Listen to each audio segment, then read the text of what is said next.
ಮಲೆನಾಡು ಹಾಗೂ ಕರಾವಳಿ ಭಾಗದ ಕುಗ್ರಾಮಗಳಲ್ಲಿ ಸೇತುವೆಗಳಿಲ್ಲದೆ ಜನರು ಸಂಕಷ್ಟಕ್ಕೆ ಒಳಗಾಗುವುದು ಸಾಮಾನ್ಯ. ಈ ನಿಟ್ಟಿನಲ್ಲಿ ಸೇತುವೆಗಳ ಅವಶ್ಯಕತೆ ಎದ್ದು ಕಾಣುತ್ತದೆ. ಹೀಗಾಗಿ ಜನರಿಗೆ ಸಂಪರ್ಕ ಕಲ್ಪಿಸಲು ಗುಜರಿಗೆ ಸೇರಿದ ಬಸ್ ಹಾಗೂ ಲಾರಿಗಳ ಚಾರ್ಸಿಗಳನ್ನು ಬಳಸಿಕೊಂಡು ಸೇತುವೆಗಳ ನಿರ್ಮಾಣಕ್ಕೆ ಸೇವಾ ಸಂಸ್ಥೆಯೊಂದು ಮುಂದಾಗಿದೆ. ಇದರಿಂದ ಕುಗ್ರಾಮದಲ್ಲಿರುವ ಜನರಿಗೆ ಸಂಪರ್ಕ ಕಲ್ಪಿಸಲು ಸಾಧ್ಯವಾಗಿದೆ. ಈ ಕುರಿತ ವಿಶೇಷ ವರದಿ ಇಲ್ಲಿದೆ. ಹರಿಯುವ ಹೊಳೆ ತೊರೆಗಳನ್ನು ಹಿಂದೆ ಈಜಿ ದಾಟುತ್ತಿದ್ದರು. ಈಗ ಸೇತುವೆಗಳನ್ನು ನಿರ್ಮಿಸಲಾಗುತ್ತದೆ.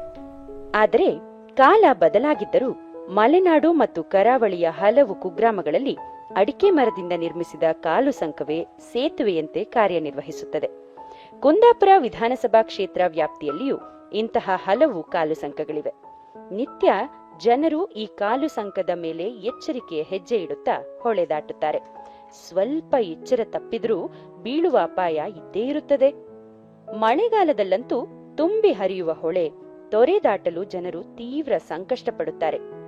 ಇದನ್ನು ಮನಗಂಡು ಬೈಂದೂರು ಶಾಸಕ ಗುರುರಾಜ ಗಂಟಿಹೊಳೆ ಅವರು ಬಸ್ಸು ಲಾರಿಗಳಿಂದ ತೆಗೆದ ಹಳೆಯ ಚಾಸಿಗಳನ್ನೇ ಬಳಸಿ ಸೇತುವೆ ನಿರ್ಮಿಸುವ ನೂತನ ಯೋಜನೆಯೊಂದನ್ನು ಜಾರಿಗೆ ತಂದಿದ್ದು, ಕುಗ್ರಾಮಗಳ ಜನರಿಗೆ ಇದು ಆಶಾಕಿರಣವಾಗಿದೆ.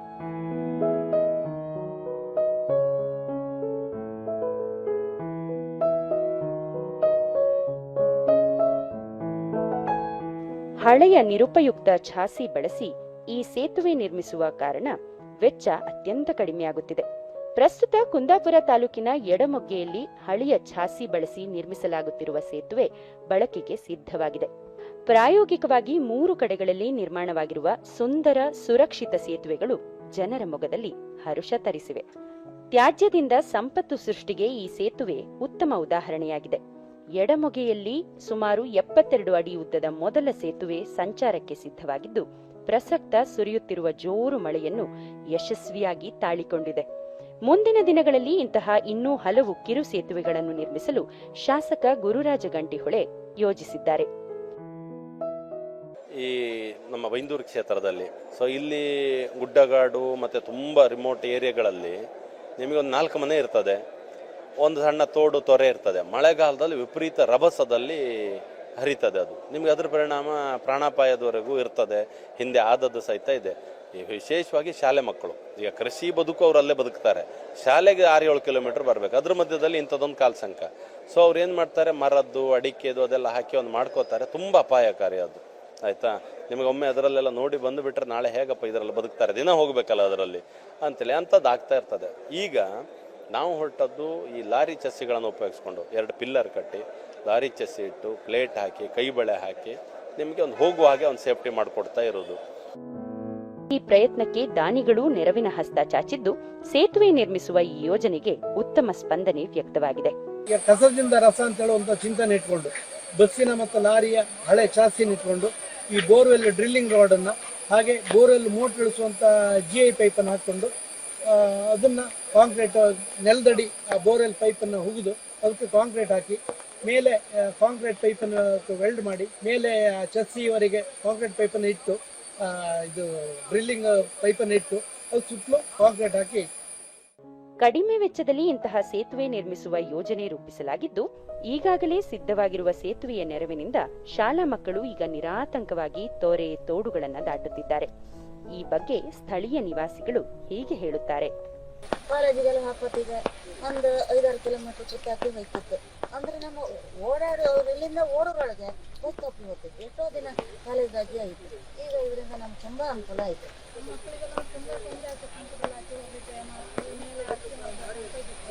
ತುಂಬ ಕಷ್ಟ ಸಿಕ್ಕಾಪಟ್ಟೆ ನೀರು ಒಳ್ಳೆ ಕೆಲಸ ಮಾಡಿಕೊಟ್ಟಿದ್ದಾರೆ. ಎಲ್ಲರಿಗೂ ಹೆಲ್ಪ್ ಆಗ್ತದೆ. 6 ಕಿಲೋಮೀಟರ್ ಸುತ್ತಿ ಹಾಕಿ ಮೇನ್ ರೋಡಿಗೆ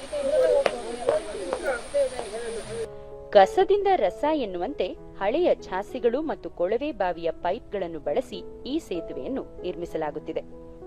ಸುರಕ್ಷತೆಗಾಗಿ ಕಾಂಕ್ರೀಟ್ ಪಿಲ್ಲರ್ ಸಹ ನಿರ್ಮಿಸಲಾಗುತ್ತಿದೆ ಎಂದು ಎಡಮೊಗೇರು ಗ್ರಾಮ ಪಂಚಾಯಿತಿ ಮಾಜಿ ಅಧ್ಯಕ್ಷರು ವಿವರಿಸುತ್ತಾರೆ. ಈ ಭಾಗದಲ್ಲಿ ಆಚೆ ಈಚೆ ನಾವು ಬಸ್ಸಿಗೆಲ್ಲ ಆರೋಗ್ಯ ಇಲ್ಲದೆ ಇದ್ದವ್ರನ್ನ ಶಾಲೆ ಮಕ್ಕಳನ್ನ ಕರ್ಕೊಂಡು ಹೋಗೋದು ಬಹಳ ದುಸ್ತರ ಪರಿಸ್ಥಿತಿ ಇತ್ತು.